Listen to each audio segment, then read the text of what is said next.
Bismillahirrahmanirrahim. Assalamualaikum warahmatullahi wabarakatuh. Waalaikumsalam warahmatullahi wabarakatuh. Baik, perkenalkan nama saya Alif Fadila Himawan dari Program Studi Administrasi Publik 2022 akan menjelaskan, memaparkan, serta memoderatori presentasi kali ini, yaitu terkait hasil penelitian kami kelompok 2 mata kuliah administrasi pemerintahan desa di Desa Cibiru Hilir terkait implementasi program bantuan langsung tunai atau BLT di Desa Cibiru Hilir Administrasi Publik 2022. Oke, baik. Mungkin sebelumnya saya akan memperkenalkan pemateri satu persatu. Di sini ada saya sendiri sebagai moderator, Ali Fadilah, ada Anissa Nur Fitrianti, ada Fauziah Dwi Helena, ada Hadi Zidan, ada Muhammad Zidan Ramdhani, ada Nabilah Zahira, dan ada Salma Nur Aini. Oke, baik, lanjut saja. Ada daftar isinya, latar belakang, tujuan, metode penelitian, tujuan pustaka, tinjauan pustaka, pembahasan, saran, dan kesimpulan, lalu ada dokumentasi. Oke, baik. Di sini ada latar belakang yang akan dibacakan oleh Nabilah Zahira. Pada Nabilah Zahira, dipersilakan.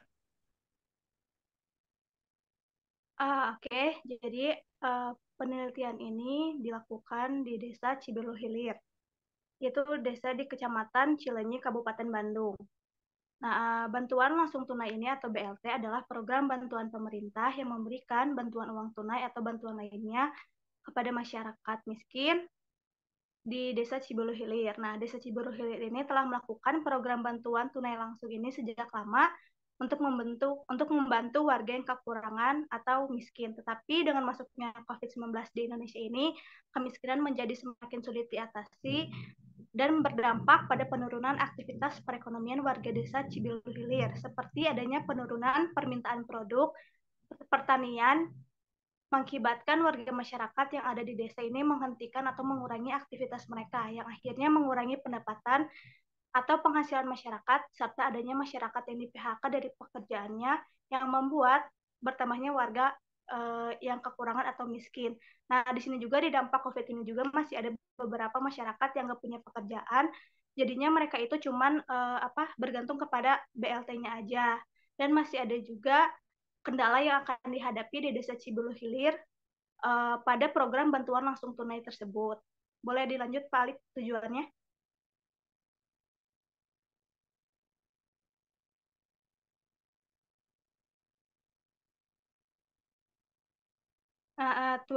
Tujuan kita ini meneliti pertama untuk mengetahui lebih dalam lagi dan lebih rinci mengenai implementasi program bantuan langsung tunai di Desa Cibiru Hilir. Yang kedua, untuk memberikan solusi atau saran pada kendala program bantuan langsung tunai di Desa Cibiru Hilir. Sekian dari saya, terima kasih.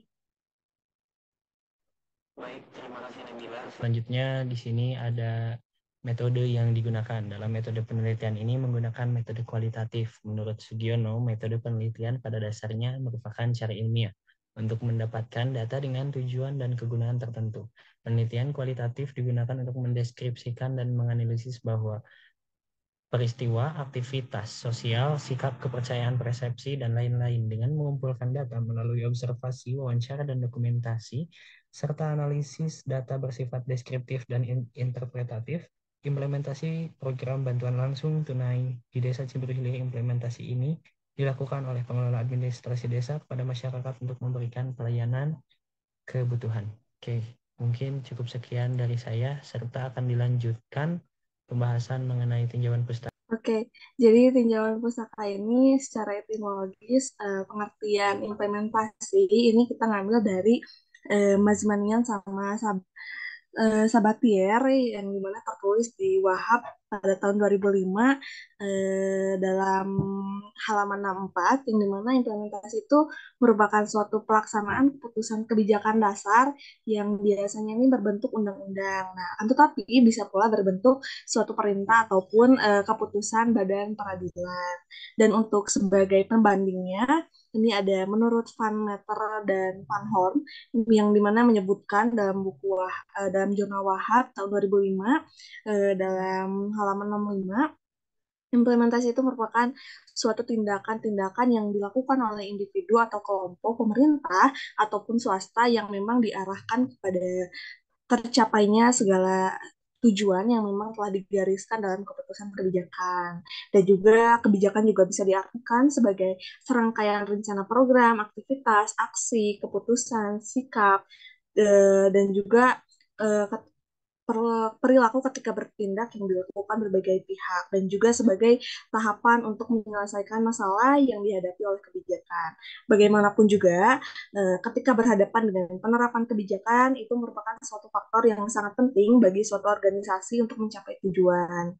Dan juga di sini dalam dalam teori implementasi kebijakan ini ada juga pengertiannya itu suatu proses yang melibatkan berbagai variabel secara dinamis menurut Edward dalam Al-Manzani 2021 halaman 17. Dan juga disebutkan ada 4 variabel yang penting dalam implementasi kebijakan, yaitu ada komunikasi, sumber daya, sikap atau disposisi, dan struktur birokrasi yang dimana semua variabel itu bekerja sama untuk membantu implementasi kebijakan tersebut. Ya baik, terima kasih Salma. Kita akan melanjutkan pada pembahasan yang selanjutnya, yaitu sebentar. Pembahasan 1 mengenai aturan dasar bantuan langsung tunai desa pada tahun 2020 sampai 2022 yang akan dibacakan oleh Hadi Zidan. Kepadanya dipersilakan. Baik, terima kasih. Di sini saya akan menjelaskan mengenai aturan dasar bantuan langsung tunai dana desa tahun 2020 sampai 2022. Berdasarkan ketentuan pasal 5 ayat 4 Peraturan Presiden Nomor 104 tahun 2021 tentang rincian anggaran pendapatan dan belanja negara tahun 2022, dana desa itu ditentukan penggunaannya untuk program perlindungan sosial berupa bantuan langsung tunai paling sedikit 40% dari alokasi dana desa setiap desa, dan berdasarkan ketentuan pasal 32 ayat 1 huruf A Peraturan Menteri Keuangan Nomor 190 garis miring PMK 07 garis miring 2021 tentang pengelolaan dana desa. Pada hal ini, pemerintah desa wajib menganggarkan dan melaksanakan program perlindungan sosial berupa bantuan langsung tunai dana desa sebagai salah satu prioritas penggunaan dana desa di tahun anggaran 2022. Nah, hal tersebut juga terjadi di Desa Cibilu Hilir. Sekretaris Desa Cibilu Hilir menyebutkan bahwa dalam penyelenggaraan program bantuan langsung tunai dana desa di Desa Cibiru Hilir mencapai persentase 48% alokasi dari dana desa untuk BLT tersebut atau sekitar 103 keluarga penerima manfaat program tersebut. Hal itu sudah memenuhi presentasi aturan yang berlaku sesuai dengan ketentuan pasal 5 ayat 4 Peraturan Presiden Nomor 104 tahun 2021 tentang minimal 40% dari alokasi dana desa. Mungkin sekian dari saya.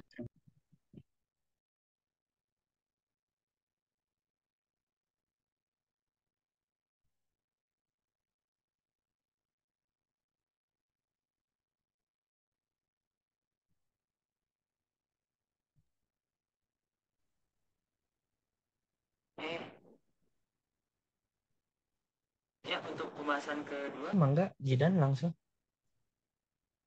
Selanjutnya itu ada dampak perubahan aturan bantuan langsung tunai dana desa tahun 2023 sekarang saat ini di Desa Cibiru Hilir. Pada tahun 2023, presentasi penggunaan dana desa alokasi program bantuan langsung tunai dan dana desa maksimal 25%. Yang tahun sebelumnya berdasarkan peraturan yang telah ditetapkan oleh pemerintah yaitu 40%. Hal ini tentu menjadi polemik dan sentimen negatif dari kalangan masyarakat yang menjadi penerima bantuan langsung tunai dana desa. Persentasi bantuan langsung tunai itu diatur dalam Peraturan Menteri Keuangan Rakyat Indonesia Nomor 20 PMK 07 pada tahun 2022 tentang pengelolaan dana desa pada tahun 2023. Dalam pasal 36 Peraturan Menteri Keuangan Rakyat Indonesia nomor 201 PMK 07 tahun 2022 tentang pengelolaan dana desa.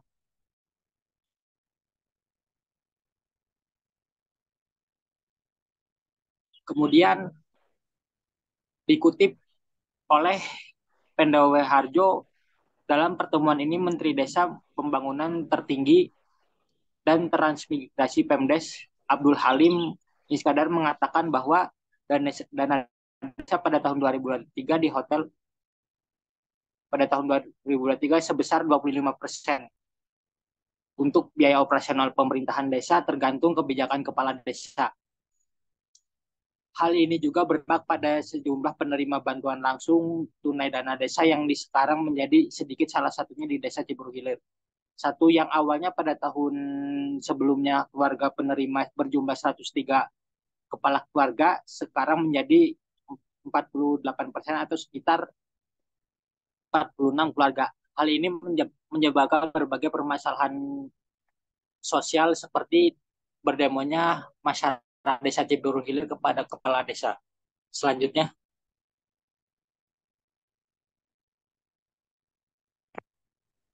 ada dampak positif langsung serta ada kendala yang dibacakan oleh Fauziah. Waktu dan tempat saya persilakan. Baik, terima kasih buat moderator. Jadi saya akan membahas tentang dampak positif bantuan langsung tunai di Desa Cibiru Hilir pada masa dan pasca COVID-19. Jadi yang pertama, dampak perekonomian di desa dengan adanya BLTDD, ekonomi di desa membuat masyarakat terbantu dalam segi ekonominya sendiri, yang mana dapat membantu memenuhi kebutuhan dan membantu usaha kecil masyarakat sebagai tambahan modal ataupun penyokong usaha mereka. Yang kemudian ada juga dampak positif lainnya dari BLT ini ialah berperan sebagai pemulihan ekonomi dan mengurangi dampak ekonomi akibat COVID-19 terutama kepada para korban yang terkena imbas dari COVID-19 itu sendiri. Yang terakhir ada dapat meningkatkan daya beli masyarakat. Dengan adanya pemberian bantuan BLT ini dapat menjaga kestabilan masyarakat dan daya beli masyarakat pada masa-masa krisis ekonomi di desa dapat tetap menunjang dan membantu perekonomian masyarakat untuk memenuhi kebutuhan mereka sehari-hari. Kemudian ada kendala dan masalah dalam pembagian bantuan tunai langsung pada Desa Cibiru Hilir, yaitu kurang detailnya dalam pengambilan atau pengumpulan data. Salah satu kasus yang terjadi di Desa Cibiru Hilir yaitu tercatatnya nama warga ataupun masyarakat setempat yang sudah wafat dan meninggal, tapi nama mereka masih tercatat dalam list bantuan BLT tersebut, yang mana seharusnya nama tersebut harusnya dialihkan kepada penerima bantuan atau masyarakat atau warga lain yang layak untuk mendapatkan bantuan BLT tersebut. Dan kemudian ada juga bantuan tidak tepat sasaran. Jadi bantuan ini kerap kali terjadi karena di mana bantuan yang dialokasikan tidak sesuai dengan target pada persyaratan penerima BLT, serta dikarenakan juga proses pendataan yang salah atau keliru yang bisa kita sebut kurang efektif dalam pengelolaan pengambilan data tersebut. Dalam kasus penelitian ini yang terjadi di Desa Cibiru Hilir, Kecamatan Cilenyi ialah masih adanya kecurangan juga yang dilakukan oleh beberapa atau sebagian masyarakat yang masih melakukan hal curang seperti mengambil dua jenis bantuan dalam satu waktu. Hal demikian dapat mengakibatkan tidak meratanya pembagian bantuan serta dapat terjadinya kecemburuan sosial. Yang mana ini akan menimbulkan lagi masalah-masalah yang lainnya.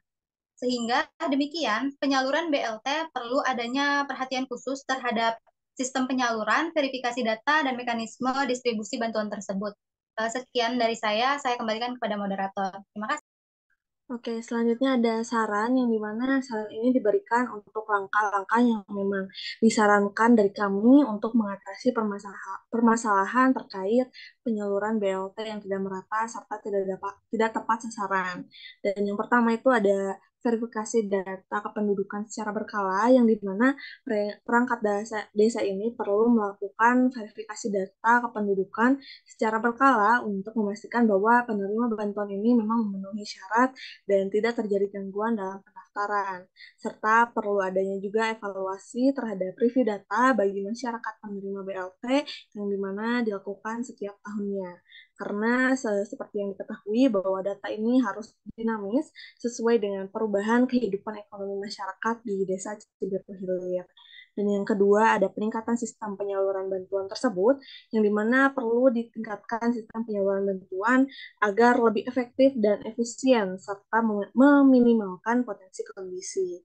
Hal ini juga termasuk dalam hal verifikasi data penerima bantuan antara lembaga terkait. Dan yang ketiga, ada pengawasan ketat, yang dimana memang diperlukannya pengawasan ketat dari berbagai pihak terkait, seperti pemerintah, lembaga pengawas, dan masyarakat, guna memastikan bahwa penyaluran bantuan ini sesuai dengan ketentuan yang berlaku. Dan yang terakhir ada pendidikan masyarakat atau mengedukasi masyarakat.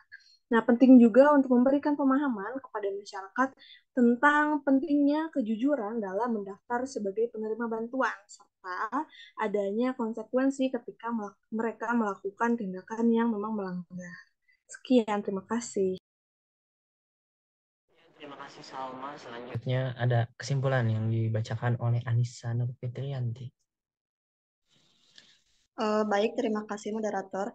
Berdasarkan penelitian yang kami lakukan berjudul Implementasi Program Bantuan Langsung Tunai di Desa Cibiru Hilir. Bantuan langsung tunai merupakan bantuan pemerintah, bantuan uang tunai, atau bantuan kepada masyarakat miskin yang telah dilakukan oleh Desa Cibiru Hilir untuk membantu warga yang kekurangan. Tetapi dengan masuknya virus COVID-19 di Indonesia, kemiskinan menjadi semakin sulit untuk diatasi. Desa Cibiru Hilir mencapai presentasi 48% alokasi dari dana Desa Cibiru Hilir untuk BLT atau sekitar 103 keluarga penerima BLT. Pada periode sebelumnya, penerima BLT berjumlah 103 namun berubah menjadi 46 keluarga semenjak adanya COVID-19 karena adanya keterbatasan anggaran. Kendala pada proses pembagian BLT ini, terdapat kecurangan yang mengakibatkan pembagian bantuan tidak merata, warga yang sudah meninggal masih terdata, dan nama warga yang sudah meninggal dapat dialihkan pada salah satu warga lain.